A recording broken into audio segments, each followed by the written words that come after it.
Près de 7 ans de recherche pour mettre en lumière le rôle des tannicytes. Ces cellules, ici en vert, sont présentes naturellement dans notre cerveau. Grâce aux chercheurs lillois, on sait maintenant que chez le patient en bonne santé, elles évacuent une protéine. Quand ce n'est pas le cas, la maladie d'Alzheimer apparaît. Ces cellules vont capter les molécules toxiques qui sont présentes dans ce liquide céphalorachidien qui est en noir et les transporter à travers leur prolongement pour les relarguer ensuite dans le sang.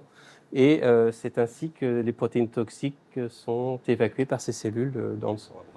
Grâce à des expériences sur des cerveaux de souris, mais aussi sur l'hypothalamus humain, Vincent Prévost et ses équipes ont percé un des mystères du déclenchement d'Alzheimer. C'est comme ça qu'on a pu découvrir que chez les personnes qui étaient décédées d'une maladie qui n'avait rien à voir avec une maladie du cerveau, les tannicytes, même quand vous êtes âgé de 100 ans au décès, les tannicytes font toujours ces très jolis ponts entre le liquide céphalorachidien et le sang.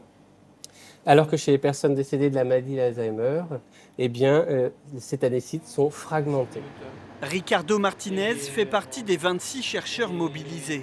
Ce doctorant mexicain, venu spécialement pour travailler à l'INSERM de Lille, espère que ses travaux amèneront des avancées sur le traitement de la maladie. C'est une première étape avant de trouver des traitements. Mais à la base, on cherche surtout à prévenir cette maladie.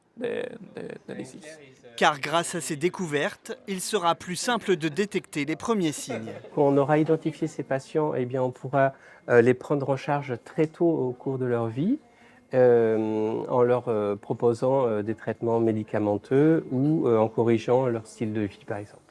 Une avancée de plus pour le laboratoire lillois, fier de voir cette étude publiée dans une célèbre revue scientifique américaine.